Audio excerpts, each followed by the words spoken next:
Example 11.2, Force on biceps. Suppose you are holding a barbell in your hand. Your bicep supports your forearm. The bicep is attached to the bone of the forearm at a distance RB equals 2 cm from the elbow. The mass of your forearm is 0.85 kg. The length of your forearm is 31 cm. Your forearm makes an angle theta equals 75° with the vertical. The barbell has a mass of 15 kg. You need to find what is the force that the bicep must exert to hold up your forearm and the barbell. Assume that the bicep exert a force perpendicular to the forearm at the point of attachment.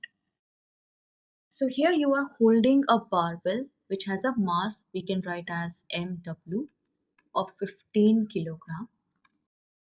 The length of your forearm, which you will write as rf, is 31 centimeter, which is also the same as the distance of the barbell from the axis of rotation, which is your elbow. So I can write this distance as rf. The mass of your forearm I will write as mf, which is 0.85 kilogram. And the bicep exert a force at a distance rp equals 2 centimeter from the axis of rotation. So we can write this distance as 0.02 meter. The forearm makes an angle of theta equals 75° with the vertical, and we need to find the force that the bicep exerts. So before we solve the problem, let us first look at all the forces acting here. So first you have the force due to gravity acting on your forearm and the barbell.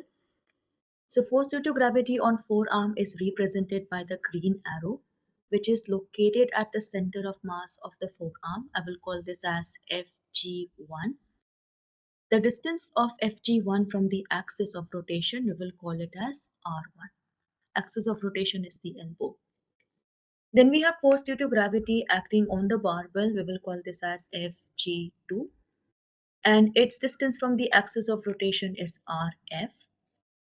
Then you have the force exerted by the bicep. Since the bicep is holding your forearm and the barbell, there is a tension in the muscle. And this force is perpendicular to the forearm at the point of attachment. So the angle here is 90. Whereas the forearm makes an angle of theta with the vertical. So all the vertical forces, which is Fg1 and Fg2, will make an angle of theta with the forearm. So these are all the forces acting on our system, and we need to calculate the magnitude of force T. Now, if you want your system to be in static equilibrium, the net torque acting on the system must be equal to 0. So we can write the net torque to be equal to 0. This means that when you add torque produced by all the forces, the sum of all those torque must be 0. So when we say the net torque is 0, that means torque which are counterclockwise must be equal to torque which are clockwise. Now which of these forces produces clockwise torque and counterclockwise torque? So if you look at Fg1 and Fg2, they are trying to pull the barbell and the forearm down. And since they are trying to pull the barbell down, the torque produced by this force is in this direction, which is clockwise. Whereas the force exerted by the bicep will produce a torque in the counterclockwise direction. Now, how do we calculate the magnitude of this torque? We know torque tau is given as Rf sine theta, where F is the force producing the torque, R is the distance of this force from the axis of rotation, and theta is the angle between them. So counterclockwise torque is produced by the force exerted by the bicep, and the distance of this force from the axis of rotation is Rb. So we can write counterclockwise torque as Rb. The force is T sine 90, as this force is perpendicular to forearm, which is equal to clockwise torque is produced by two different forces. So I have to add torque due to each of them. So first we can write torque due to Fg1, which will be R1, which is the distance of the force Fg1 from the axis of rotation, times the force into sine of the angle theta. Fg2 is at a distance of Rf from the axis of rotation, which is at your elbow. So we write this as Rf Fg2 sine theta. I need to find the force T, so we can divide by RB. Sine 90 is 1, so we write T equals R1 is the distance of Fg1 from the axis of rotation.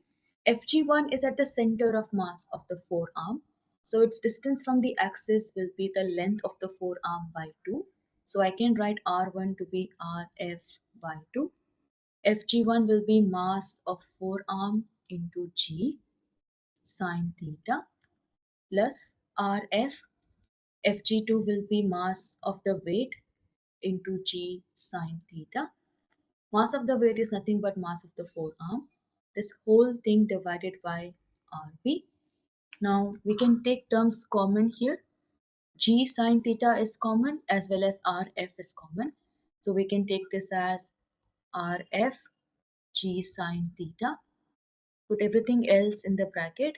Here you have mass of forearm by 2 plus mass of the barbell over Rb. Now let's substitute. We get T to be equal to RF is 31 centimeter, which is 0.31.